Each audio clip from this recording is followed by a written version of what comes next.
You could accept the fact that this city is headed for a disaster of biblical proportion. What do you mean, biblical? What he means is Old Testament, Mr. Yes. Mayor. Real wrath of God type stuff. Exactly. Fire and brimstone coming down from the skies. Rivers and seas boiling. 40 years of darkness, earthquakes, volcanoes. The dead rising from the grave. Human sacrifice, dogs and cats living together, mass hysteria.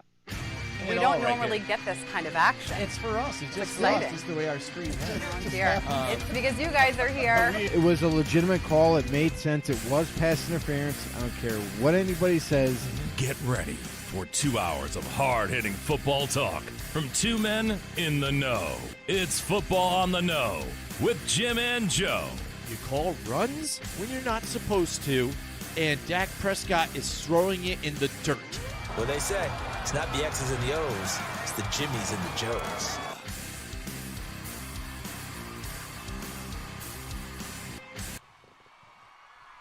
All right, welcome know-it-alls to Football on the Know. I am Jim and Joe. No, I'm not. I am Jim McPhee. This is Joe DeCapita. Thank you for that Yeah, warm there you go. reception.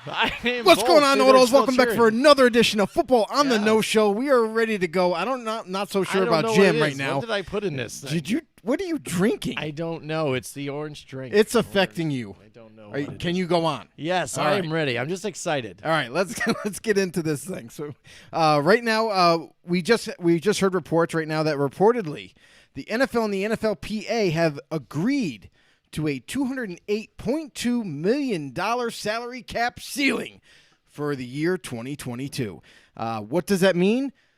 Well, they've agreed on parameters that the absolute most the cap could end up being is $208.2 million, coming from $182 million this year, jumping all the way up to $208.2 million. So that could mean a lot of different things. A lot of spending could be happening this time next off season, and you never know because you're going to see these big, huge contracts. Listen, what did we notice this past off season? A lot of one-year contracts, a lot of one-year deals, and what does that mean? Is all those one-year deals are going to turn all into free agents next year, and they listen. They agreed on those parameters for a reason because they knew that the cap would probably most likely go up. That way, all these other free agents due to be next year are going to cash in. Yeah, absolutely, definitely. And we've got somebody in the house with us already tonight. It's the real Mafia guy again here, LeBron. What's going on, brother? He says, good for the Saints, LOL. Yeah, because they were in the hole. We've talked about them a lot with these guys and how bad it was. And we said how they were really going to take a hit this season. And a few others are really in trouble too. The Eagles, one of them as well, that are really hurting in a rough spot. And so this is going to change things. And people talked about this after this from the bounce back from COVID in the previous season. Yeah, how it was they're going to have to dig it out this season for a little bit, bite the bullet to help get some of that money back and get it going they did here. it. And yeah, absolutely. I mean, and now not by much with that, but. You're going to see some of these teams be able to push forward. Right. Not by much, but the Saints just barely got under the cap by $76,000. That's it. $76,000. That's not even enough to sign a bench player right now. Oh, yeah, definitely. I mean, yeah, a lot of guys had to try and cut corners here. I don't know. Saw a lot of cap cuts this year. I'm willing to sign for $76,000, though. I think the Saints could reach out to me. I'll jump on there. Yeah, anybody would, I think, at this point. But yeah, doing this allows some of these other teams that are really hurting, come back and be able to sign some of these guys. And think of the trades that are going to happen, too. What's going to happen with some of these key players that hit the free agent market next season. It's going to be pretty interesting to see what happens with them. All right, so then moving on to that, I mean, Julio Jones now, we hear what's going on with him, and now we heard that it happened just as early back as around the draft time that he had requested a trade, but it was kind of kept under wraps here with teams and the Atlanta Falcons here and there. But then it comes out more on Disputed here with Shannon Sharp. He gets him on the phone. He kind of tricks him into throwing it out there and stuff, but basically says about Julio Jones being out there and says that he requested a trade and then he's out of there. He's like, he asked him, are you going to the Cowboys after we hear about that that meme that was posted or that photo comes out about him in the Dallas Cowboys jersey or in the hoodie, and is he going to Dallas? And he said, no, absolutely not. It's not happening. But, he said about Atlanta, his plans with Atlanta, that he is out of there. And so now all the trade talks are happening, and now everybody's excited here all over the league and the media. It's something great to talk about because we've been dying for stuff like this. So you hear right now, Patriots are interested. You hear maybe the Titans might be here. That they could look at it as possibly a team that be looking for another wide receiver. And we've also heard the Chargers here, but a lot of people are saying they're out of the picture now as well. We've compiled a list of our own, too, that you will hear in just a little bit about what great fits it would be. First of all, they would have they have the compensation, the money or per draft picks to be able to pull off the trade here with the Atlanta Falcons to make Julio Jones fit there, and the money as well. Yeah, really what it comes down to is every team is interested. Let's face it. Every team, 31 teams are interested all in on Julio Jones. They are interested, but can they pull it off? So they need to meet a few parameters first. They need to have the money to take on his tremendous contract. This year, the guy's making $23 million, which is pretty substantial when you're talking about a wide receiver who's at the ripe age of 32, is often injured. And how much longer is this guy going to be playing for? Is he going to play for just this year? Maybe 2 years? Will he finish his contract out in 3 years? So there's a lot of questions about not only Julio Jones, but what teams are looking for. Are they looking to win now? You know what I mean? And we've compiled a list, like Jim mentioned, a few teams that we think realistically fit all those parameters and could pull off a trade to get him. Listen, everybody wants Julio. That's not a secret. But is it the right time for your team to go and get a guy like that to have for at least 1 year? Yeah, absolutely. So let's run down with the teams here. Let's get right into it. First of all, we brought up about the Cleveland Browns, and I know a lot of people are probably shocked in saying some funny things about this. It's the Browns.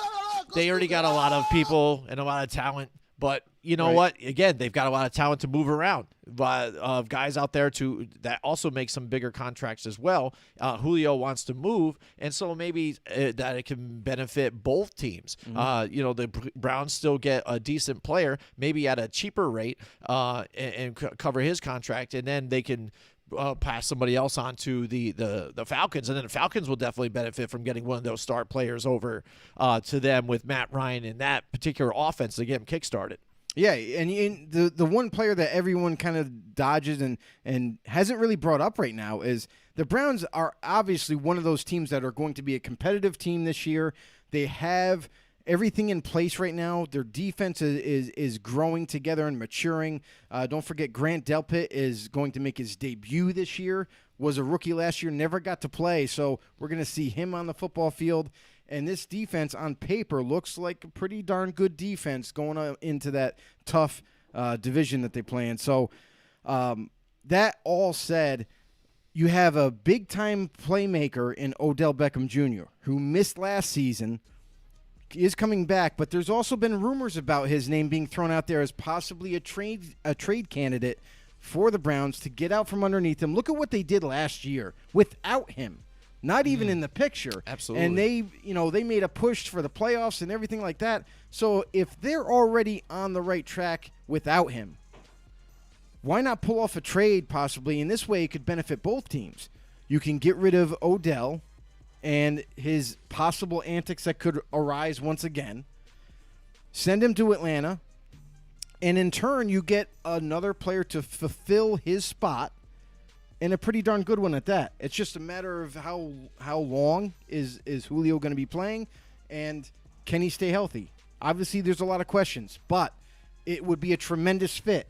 He would come right into Cleveland, start right away. Definitely could help teach the younger receivers some little nuances and tips in the NFL at playing at wide receiver. So there's a lot to like about that whole scenario. And then Atlanta gets something in return. Maybe it could be an even swap. Maybe it would involve a pick or two, from Atlanta because Odell is younger. Exactly, that's the thing and still in his prime. So, a lot of cool different things that could be happening in this possible trade. Odell for Julio? What do you guys think? Let us know in the comments below. Yeah, absolutely. Because, again, when you look at it this way, the Browns, they've got $20.5 million or so here in cap space, so they can even tie on that contract. But then also, again, unload on it a little bit and take a little bit of that hit if they have to on Odell Beckham Jr. and get, like you said, draft picks too as well. Because, again, you've got an aging wide receiver here. Kind of wants to go to a winner, which a lot of people are expecting here. The way it looks here, trending that the Browns are going to be able to take that division this year with that new offense that they have with Kevin Stefanski and the running game, and now you have these wide receivers. And you also brought up again the fact that they did win without him again, but get another nice target here in Julio Jones, who could get you some big plays in the deep ball, then also in corners on fade routes and things like that too as well with his length and size. It's great. I mean, and even at a decent deal here for them, and he wants to do short term as well. So he can get what he wants. You guys can get what you want, and then even next year we'll see what happens with the exploded cap ceiling here and what you want to do with the players that you have, and you can still expand some of these contracts and rework them. For sure. And Atlanta, again, being able to get some of that offense. Imagine Odell Beckham Jr. too on the other side of these in guys. Atlanta with Calvin Ridley and Gage. Yep, absolutely. The things that they have there. So I think it makes perfect sense. It would be a beautiful experience for them as well. All right, so next besides the Browns, we were thinking about the San Francisco 49ers. And again, this team with Kyle Shanahan and those guys, one thing that they've had struggle with at times is trying to get that it guy for wide receiver. A lot of times they suffered with injuries, and here they had some young talent in there. Mainly a run-first type of team in the last couple seasons here with the Kyle Shanahan offense, with having a three-headed monster, so with the plethora of running backs they've had in the backfield. But I think the quarterback, whoever ends up being, if it's Trey Lance pretty soon or right away, or Jimmy G, he needs a weapon. They need some more weapons there. And how about Julio Jones there? I mean, what's not to love about that? And this is going to a team that, remember, not too far, not too long ago, the 49ers were in the playoffs, and they were one of the star-studded teams. Their defense was tenacious. They were getting after people. And Jimmy G, he was banged up here and there, but they still kept it going. They still were able to put points on the board. And their defense is really kind of what carried that team in the playoffs. So last season, though, they had a little bit of a rough go of it. You know what I mean? They got bit by the injury bug. Their defensive players were heavily injured on that side. Nick Bosa was gone for the year. He's going to be returning healthy. I've seen some of his workouts right now. He looks pretty good. Mm-hmm. So he is going to be ready to go when the season starts. And a lot of those pieces they managed to keep together this offseason. So there's safety Jimmy Ward and what looks like and I'm going to forget his name. Richard Sherman. Richard Sherman, he's still out there in free agency. Mm-hmm. There is a chance he could return to the Niners because he's been sitting out there for so long. But nonetheless, I mean, this team is ready to compete. It's ready to win. And with all these guys that were injured last year returning, now you add another player to this receiving core with Brandon Ayuk. You know what I mean? This team could be ready to win a chip possibly this season. Absolutely. I mean, you add a guy like Julio Jones, as long as he can last the whole season, wow. What a dramatic change. You go from being an injury-riddled team to now not only are you fully healthy, but, we just added Julio Jones to this offense with George Kittle at tight end. Mm-hmm. Good luck. Defenses, be prepared to try to stop that. Absolutely. And here, the Real Mafia guy, LeBron, says, is Calvin Ridley ready for a number one role here? Absolutely. Listen, the Calvin Ridley, he's groomed under Julio Jones right now. So, and we've seen the explosion in the NFL that he can do. When Jones was injured, he was kind of pushed into that number one role when he was absent and flourished under it. So I don't have any questions that Ridley, if he can handle or not handle those responsibilities. Absolutely. He could be their new number one. If, we already know that Julio is pretty much, he's already said it, on live TV that he's out of Atlanta. Like, there's no chance of him staying. Yeah. So we know he's going on his way out. Calvin Ridley will just go ahead and move into that number one role. for the Atlanta Falcons, and they still have Russell Gage. They still have a couple of other younger wide receivers that kind of showed promise, but still need to develop. But, man, if the Atlanta Falcons could pull off a trade where they could also add depth to that receiving core on top of getting a pick or two, that would be a home run. Yeah, absolutely. That's what I mean. You add some other pieces there, too. Calvin Ridley, he's already been showing that he can do things there, step in. And like I said before, with some of the wide receivers that they had the talent, like Gage has really stepped up and made some plays, too, as well for that team. And that's been a nice kind of name for them and a guy, little side piece here for Matt Ryan to be able to have because he has been reliant at times for Julio Jones and some other guys there before he ended up getting some talent like these guys. So, that's what they do. They're moving forward. They need to try and get a good deal, but also they're trying that these teams help out Julio Jones as well. I mean, we're not just saying like, well, if you look at cap space, you want to look at say the Jacksonville Jaguars. They have got a lot of money. You know what I mean? But they're fresh. They've got a lot of young talent there too. Plus they've got Trevor Lawrence. I mean, so that looks really enticing too. But how enticing is it for Julio Jones to go? He said he wants to win. He said it right there on national television. Yep, he wants to go to a place that he can compete and win a championship. And for Jacksonville to turn around that quickly is highly unlikely. And they could be better this year, but I don't know about that far. Going right to a championship. Championship might be a little of a steep of a goal. Because I know he said he wants to win, but I know he wants to just get more wins. Right. He wants to get a championship. He wants to get a chip for sure. But, I mean, that's the thing. Jaguars, they got $39 million under the cap, so there's no question they could take on the contract and still be under the salary cap. So, Jaguars we thought about could be a possibility, but then when you start to think about it, they just drafted Trevor Lawrence. There's no real indication. We don't know how good Lawrence is going to be in the NFL. He flourished in college, but it's way different in the NFL. So if Trevor Lawrence was to have something similar to what Justin Herbert did his rookie year, about 31 touchdowns, about 7 interceptions, something like that, then you could say, wow, this is going to be end up being a winning team and is going to be pushing for that division. But I mean, it really does surround, it's all surrounded by Trevor Lawrence. What can he do? Can he flourish right away? It's very, it's not common for you to take a quarterback that high and for him to come in and be like a veteran. So a lot of question marks with that, but it is a possibility. I mean, we can't throw that, out the window if it comes down to it, and maybe the Jaguars offer a little bit more in compensation for Julio Jones' services. Maybe Atlanta pulls the trigger, even though Julio wants to go to a contender. Maybe they might have to make the tough decision anyway.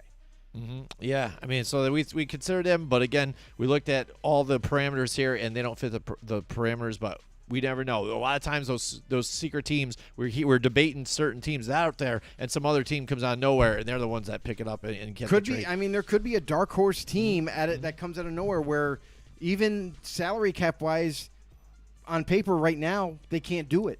But maybe they can make some moves. Maybe via this trade, maybe they trade away a couple of big salaries to combat that, and they still get Julio. So we'll have to wait and see. Yeah, absolutely. So there we had the Niners, the Browns, and now we bring up our third team that we selected here, and that is the Washington football team.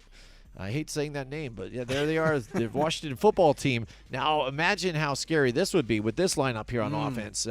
Now, you would have to say that maybe their weakest link maybe could be their at quarterback to run this. I mean, Ryan Fitzpatrick has been more than able to lead a team to victories, to yardage, to scoring, to get this team here, but he has never been able to get to the playoffs here with a team. And now if you stack them up with even all this talent that they have there, and then you add Julio Jones on top of it, I mean, there is no doubt about it that he's got to be able to take them to the next level here with that stellar defense as well. And you think about this division and how weak this division has been, so they don't even really need to win a ton of games to win it. Typically, this division is so close. It's around 500 average mark is enough to win the division. So, and we saw just recently last season that it was the losing team still below 500 that won the division. So, and a lot of people predicted Washington to be like last in that division. They didn't really expect them to go that far, in this division and ended up taking it. Yeah, well, nobody realized how good that defense was going to be when they got Montez Sweat and Chase Young as edge rushers. Forget about it. With the veterans that they already had in place, and then they add those 2 young studs on the edges, it was all game over. I mean, now what they have to do is they got to build upon that. So the defense is pretty much set. They don't really have any holes. They also signed William Jackson III, the star corner from the Cincinnati Bengals. They add him to replace a hole that they had at that position, and they are locked and ready to go on defense. Now it's just the offense. So what they concentrated this offseason just pretty much on this offense. They managed to bring in Curtis Samuel to team up with Terry McLaurin. And on top of that, if you added Julio Jones, you got Logan Thomas at tight end, who had a career year last season. You got Ryan Fitzpatrick, who's a proven vet at quarterback.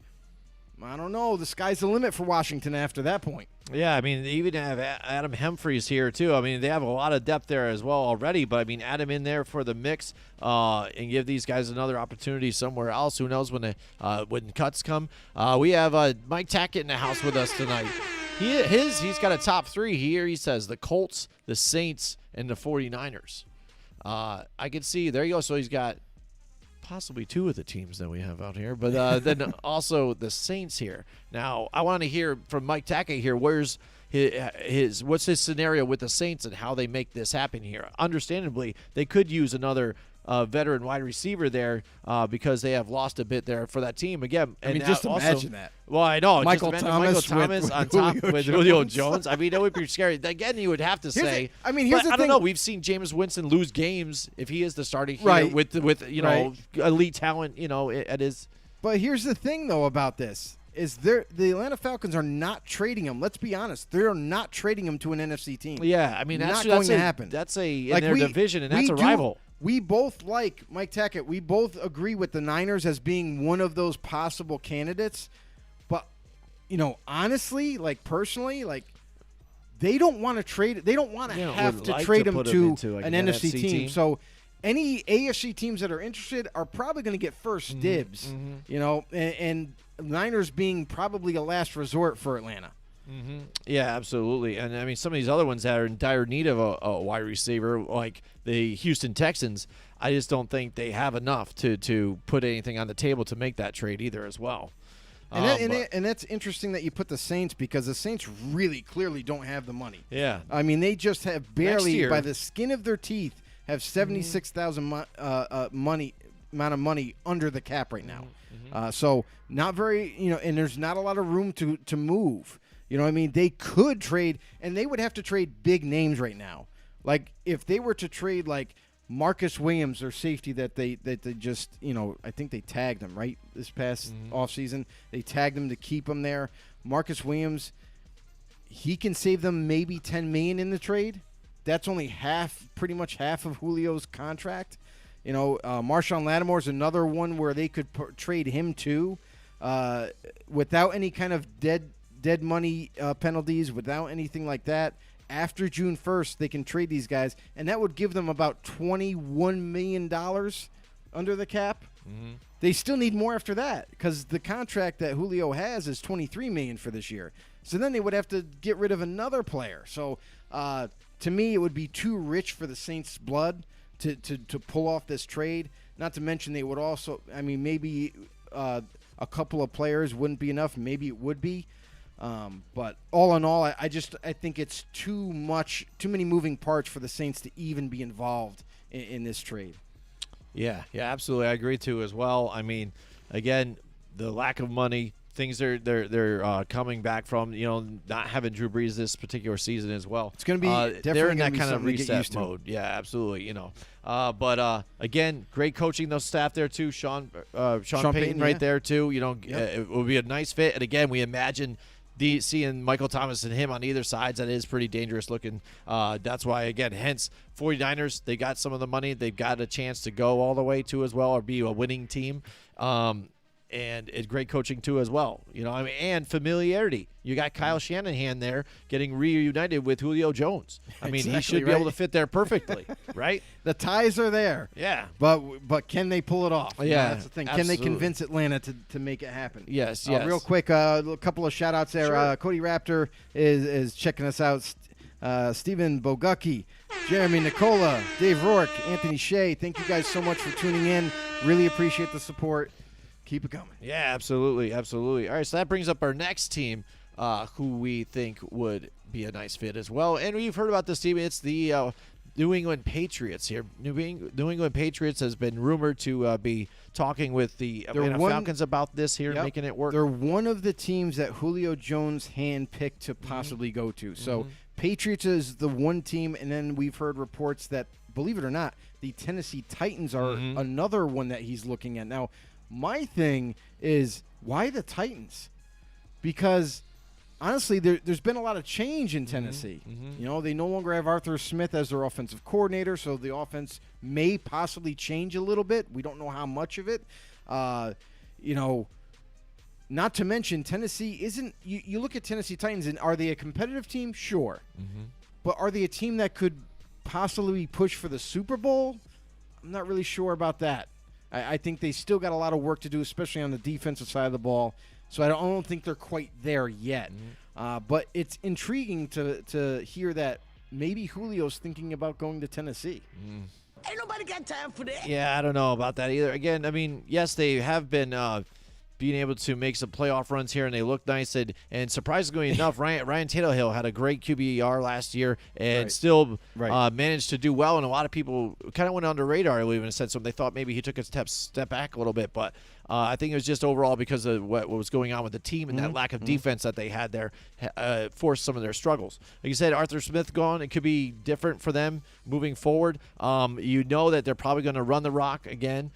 So how much involved is the offense going to be and wide receivers? And here, yes, they could still use that another weapon that they have that they need as well, though, too, because they did lose some people in Corey Davis, things like that. Corey Davis, Adam Humphries. Yep, absolutely. So, I mean, but again, we just heard A.J. Brown, with the phone call and things like that. It sounds like he might have just ruined it altogether for that team there with the way he was saying things to try and convince them to go there. It did not go well. But, I mean, here's the thing, too, is when you look at the Tennessee Titans, do they have the money? Yeah.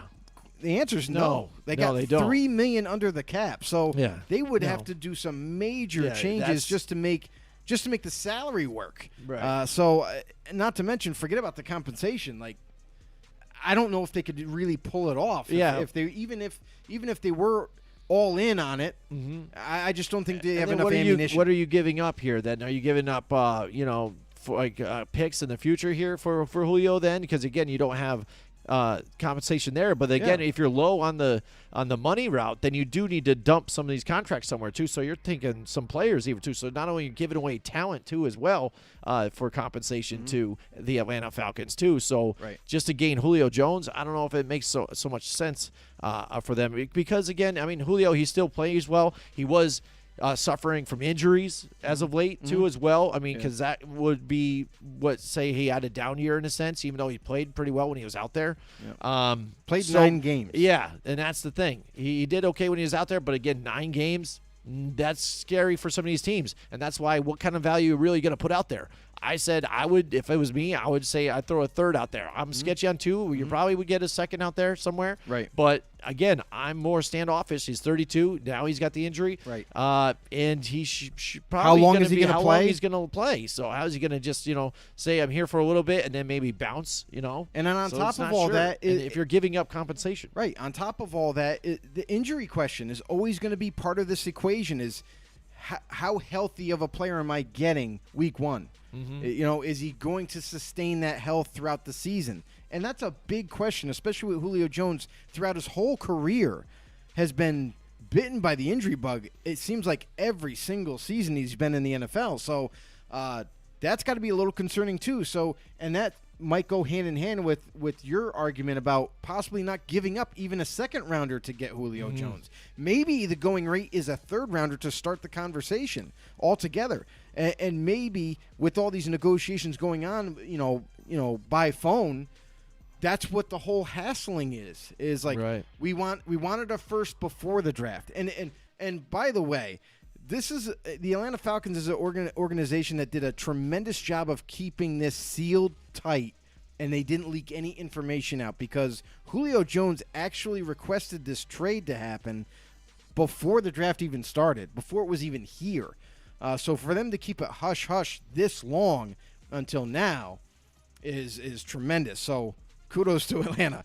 But all in all, like, for him to make that request, he wants to win now. He, in Julio Jones's mind, he thinks another year with Atlanta does not mean that they're going to a chip. He kind of sees the light at the tunnel and says, you know what? I want to win a chip now. I want to win a chip before I end my career, and I need to go to a team that is capable of doing that right now. So that's where we're at right now. And all these teams are fun to talk about, like even the Patriots. You know, does this make sense? Yeah, it kind of does, because look at everything the Patriots have done thus far. In free agency, they managed to go heavy and spend a lot more money than they normally do, and getting all these big-time players like a Matt Judon on their defense. You know what I mean? So, not to mention, they're getting a few players that opted out of last season due to COVID. Now they're getting those guys back, like a Dante Hightower. You know, so there's a lot to like. They still have Stephon Gilmore on the roster. Could that possibly be a trade? Because right now, currently, they're $15 million under the cap. But maybe, and we've heard rumors about Gilmore possibly being traded in the draft. It never happened. But maybe to get Julio Jones, hey, Atlanta, we'll trade you Stephon Gilmore. That kind of can help offset the salary cap. That way they can obtain Julio Jones and get yet another big-time weapon on this offense. So they got their quarterback and Mac Jones in the draft. They have Cam Newton as that insurance policy. May the best man win at that quarterback position. But, man, imagine whoever it is at quarterback, you are able to bring in Julio Jones with this, what looks like on paper, a ridiculous defense. And you manage to add Julio Jones to this receiving core with the tight ends that they were able to bring in, like a Jonnu Smith and Hunter Henry. The possibilities are endless on offense. Yeah, definitely. The real Mafia guy's in the house. He says Miami is my dark horse. Yeah, I mean they'd have to do a lot here though too for that, because again they've had a lot of draft picks here and packed up a lot of talent, but they do only have like $8.5 million on the salary cap here to work with. So again, to get all that talent that you have and then to try to give up compensation and possibly more, it wouldn't mean, for me, makes sense for Miami to do that. Here's one other reason why I think Arthur Blank and the Atlanta Falcons kind of came to this decision to be like, okay, yeah, we're fine trading you, is because look at who they drafted this year. Kyle Pitts, a blockbuster type of tight end who is in a tight end size body but moves like a wide receiver, like a Julio Jones. So, and they can move this kid all over the field. If they wanted to, he could probably play number one wide out on the outside. He could play that tight end role. He can play in the slot. He could do everything. So because I feel like because of the pick that they made this year, it kind of freed them up to be like, hey, you know what? We could get rid of the salary. We could get rid of the aging player. You know, he only played 9 games for us last season. Maybe it's time to move on from Julio Jones. So because of Kyle Pitts coming on board, I feel like they have a little bit more freedom to possibly deal out now Julio Jones to another team and get some kind of compensation in return. Yeah, I mean, and bringing back up the Patriots, one thing that do lack of here is the wide receiver talent, and that's partially part of why even Tom Brady left a season ago. What they were lacking, you know, with N'Keal Harry not really working out, panning out for them. The New England Patriots really spending a lot of money in this offseason to try to bring some more talent in here to help out this team after a down year a bit. But again, they still kind of bounced back. We're near 500 and just missing the playoffs, despite the problems, again, the people not playing, showing up because of taking the season up for COVID. But then also lack of talent here and injuries now to Julian Edelman wasn't there the whole season, just about. And now they bring in Nelson Aguilar here, but you still have the youthful Jacoby Myers and Kendrick Bourne, some other guys here, but not enough guys that really shake you. So now all of a sudden, like you said, give Cam Newton, or if it be Mac Jones right away too, give him a Julio Jones right there. That's a nice piece there. Then you go to those 2 tight ends that you just picked up as well. It's a nice fit. Yeah, and don't forget Nelson Aguilar also is part of that haul that they got in there. Mm-hmm. Those 2 tight ends I think are the biggest pieces of this offense, because now the New England Patriots can get back to what they used to do, is using Rob Gronkowski and Aaron Hernandez as those dual tight ends to kind of carve you up the middle of the field. So now that they got Jonnu Smith, who's very difficult to stay and to cover with him, and Hunter Henry, also a guy who's a receiving threat as well, can block. So they managed to get pieces that they were in much need of for the last several years. And now that they've just Julian Edelman decided to move on and retire, and now he's gone, they bring in a couple of younger wide receivers who they can develop even further, maybe get them to be more impactful on this offense. And here's the thing, too, that I'm kind of like looking at right now is if Julio Jones is in a New England uniform by week 1, does he fit this offense? Like, I know Julio Jones can fit any offense, but think about it. He won't most likely be the big, top-notch, deep threat like he was utilizing Atlanta. Atlanta they throw a lot of deep balls, intermediate balls, not so much short stuff. So with him going to New England usually runs that kind of like short to intermediate. They get you the ball in your hands, and then you got to make the play afterwards. Not to say that Julio can't make the play afterwards and break tackles and all that, but I just don't know if it's going to be a big enough incentive for New England to bring a guy in like at his caliber. Are they going to use him correctly, I guess is what I'm thinking. Well, I know that could be said for some of the guys, but have you seen them and what they've done with some of those guys when like Randy Moss came in even with that team? They do a dink and dunk, but you don't see Randy Moss going in on a dink and dunk either. They would bring up the defense, and then they would hit him big. That's what Tom Brady would do, and that's what I think we see a lot in what Mac Jones would be able to do with this team as well, be able to hit some of these shorter routes, have a guy that's explosive enough, and he's physical too. I mean, don't forget about that, but that's what's great about some of these tight ends too. I mean, but that's the thing too, is like Mac Jones is not 100% going to be guaranteed the spot right now. Right. He's got to earn it. I hear you. And on top of that, if Cam Newton is your quarterback, he's not going to be dishing dimes down the field for Julio Jones. I mean, let's be honest. He's not a great quarterback. Might be enough of a threat accurate to bring the defense up if they think he might take off running. To have him open, I don't know. We're just throwing it out there again. Who knows? I mean, it could be a scenario. That's what we're hearing right now. They could possibly make it work, but who knows? I mean, we're all just throwing it out there anyways. It could be completely different tomorrow. That's what we're always afraid when we do these things. That all of a sudden during a show it's going to go down and it's going to be all crazy. It's going to be absolutely different. It was none of the teams we thought. Yeah, but it is cool when we're right sometimes here. But absolutely with you guys, the real Mafia guy, LeBron. We really appreciate everything that you're doing here with us and keep it up in the comments. Mike Tackett, shout out to you as well. And everybody else out there, don't be afraid to comment out there. Let us know. Tom Leiter in the house. It's always good to have you out there with us too as well. All right, so we're talking about some of the teams here that would fit. We got 5 here or so. We've already rounded out the Browns, the Niners, the Washington football team. Mike Tackett has his out there. And now we said the Patriots, and now finally we're going to get to the Indianapolis Colts. So that was one of the teams, too, as well, that was on Mike Tackett's list here at his number 1. Colts, again, they can figure it out here with the money, and they have some wide receiver talent again. You forget about some of the guys they've picked up here, but T.Y. Hilton's there, too, as well. He's aging a bit. Michael Pittman Jr. They do maybe kind of a swap with him a little bit. There's a lot of different scenarios, but, again, what else to help Carson Wentz now here at the helm to get him some talent that he did not have there in Philadelphia. I mean, honestly, this would be my favorite spot for Julio Jones to go, because if they could pull this trade off and they can make it work salary-wise, I mean, out of the teams that we've named off, the Colts have the least amount of cap space. So they have $14 million. The Patriots have $15 million, and it goes up from there. So, but I still feel like the Colts could make it work salary cap wise. They would have to do a few things, maybe do some restructuring, maybe trade a player, or maybe they have to make a few cuts or whatever. But I feel like they could make it work if they were all in on this trade. And it would be my favorite spot because he would be the most heavily utilized player on this Colts team.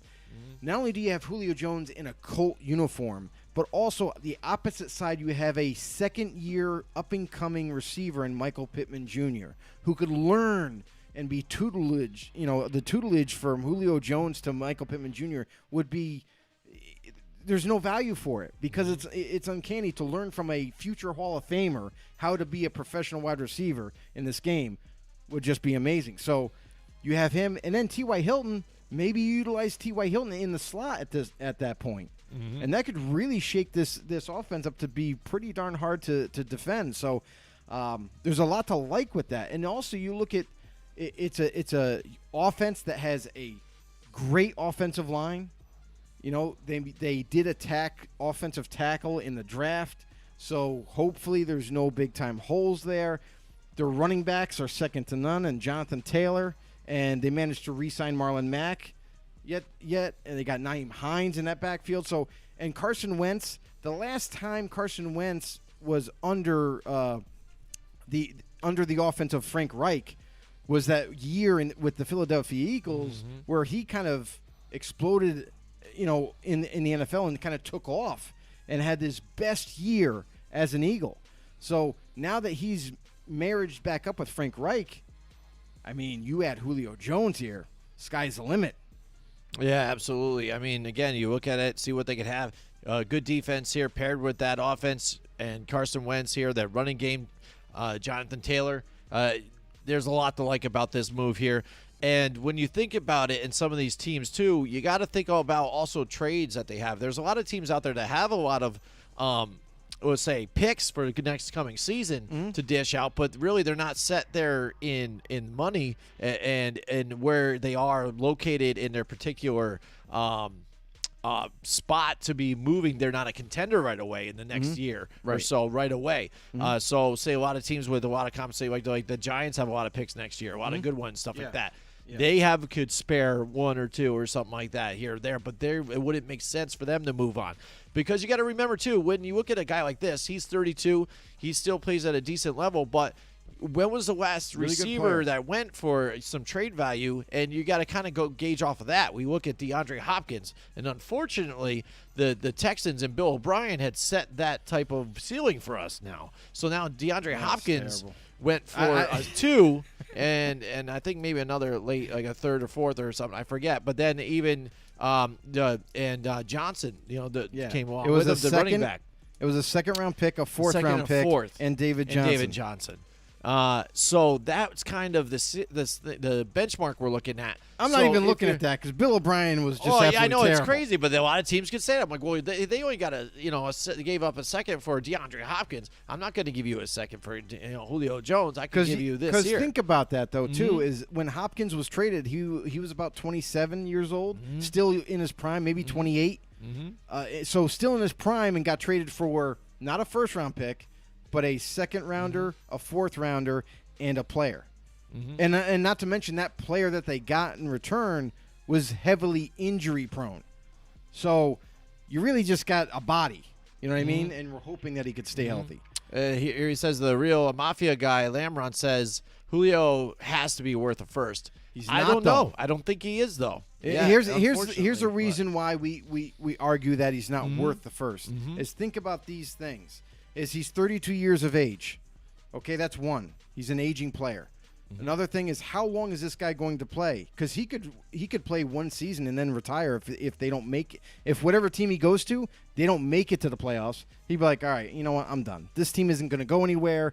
I'm done. And he could flat out retire.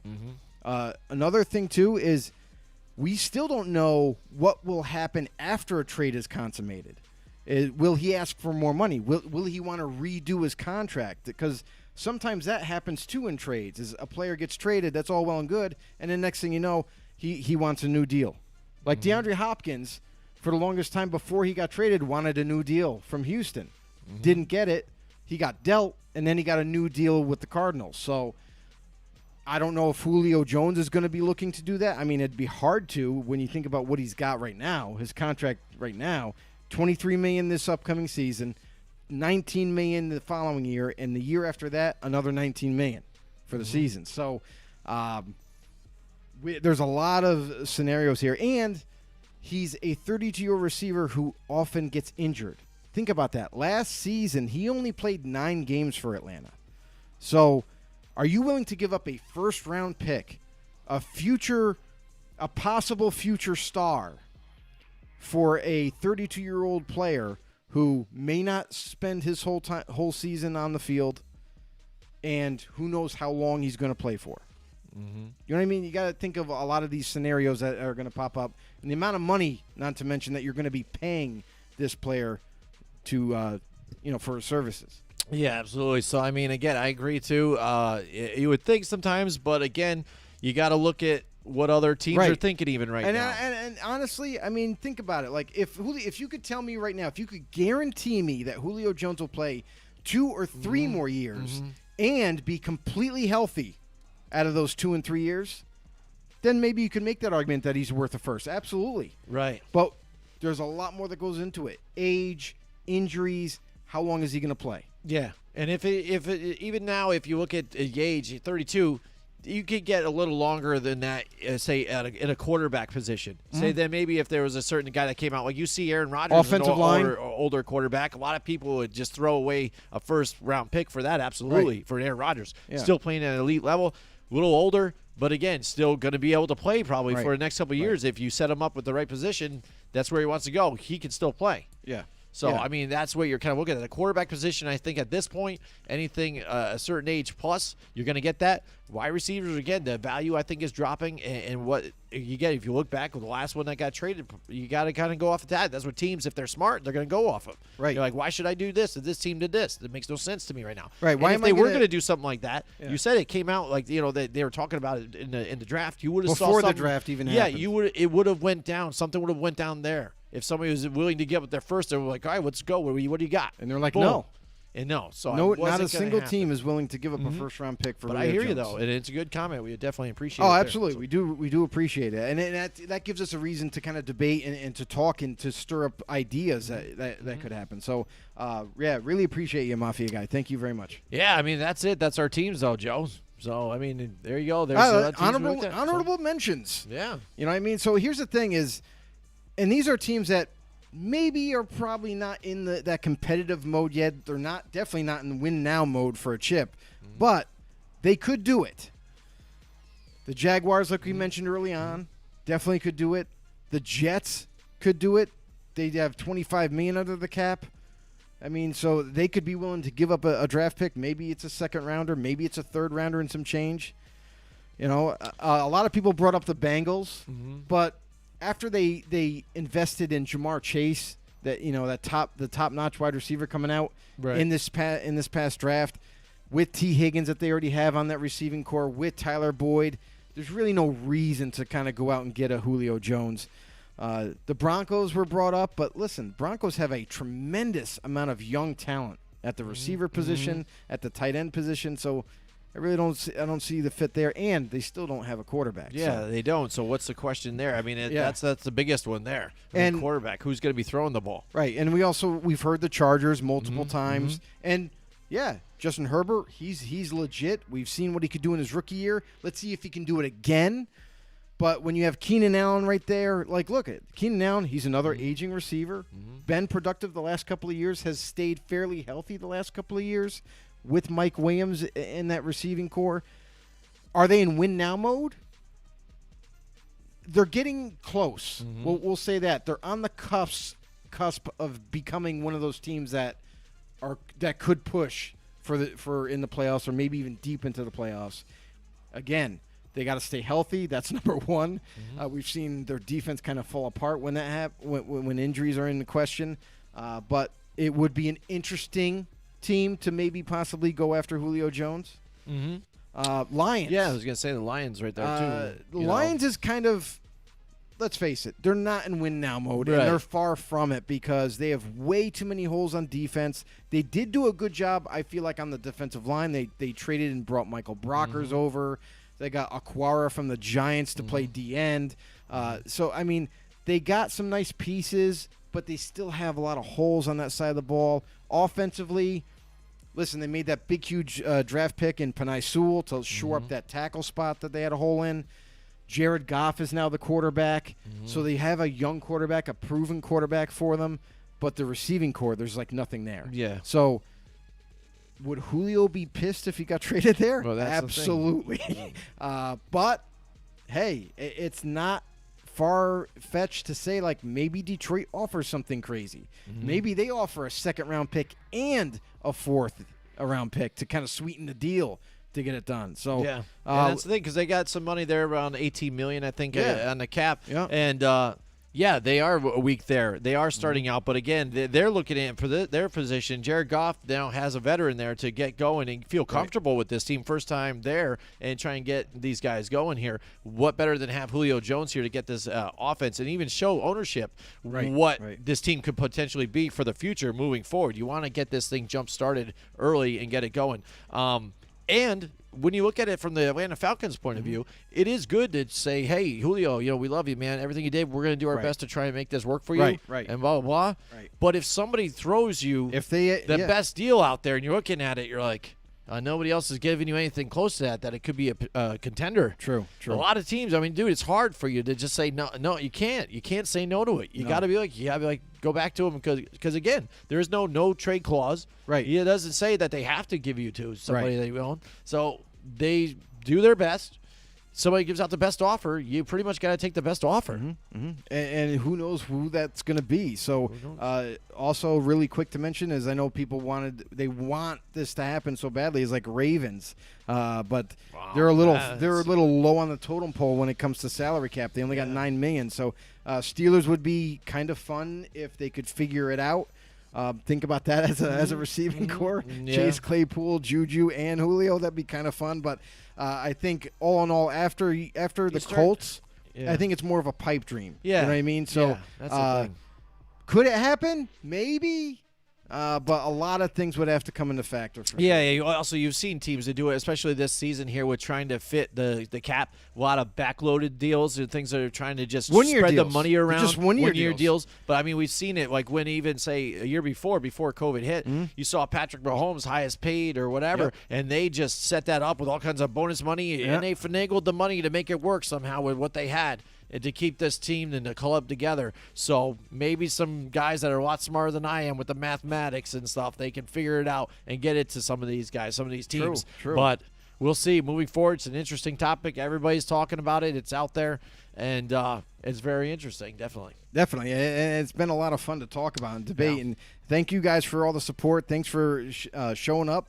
And thanks for all the comments below and everything. What do you guys think? Let us know, please. Comment below. What do you think? What's a team that you guys might think that they go to? Could it be one of the 5 teams we mentioned? Could it be one of the honorable mentions that we mentioned? And let us know why you guys think that. Absolutely. I just want to give a shout-out here to our sound guy, the guy that does our intro in the beginning. His name is Stephen Murray.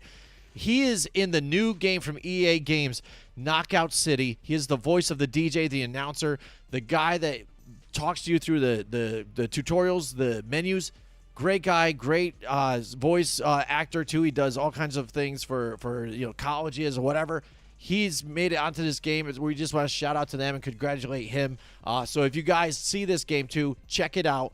That's our man, Stephen Murray, from the Football on the No show. Go download Give a it. shout out to him, too, and express the love, show the love to everybody else out there. Invite your friends, too. Again, if you like the show, we see you here, the Real Mafia guy. You're coming back. We enjoy it. We thank you so much. Again, tell some friends, come on in, show the love, become a family, become a know-it-all with us. Comment, share. Hey, you have any friends, family members that love football, whatever? Send them over our way. Go over to YouTube, search Football on the No Show, hit the subscribe button, hit the notification bell for our latest and greatest updated content. The notification bell. That's right. As well as we are on Facebook. If you don't do YouTube, we're also on Facebook. Football on the No with Jim and Joe. Become a member. Become a know-it-all. Follow us. And also on Twitter, at FB_no. There you go. Thanks a lot. Thank you so much, and we'll see you guys next time. Join us next week from 8 till 10 Wednesday night for more Football on the No with Jim and Joe.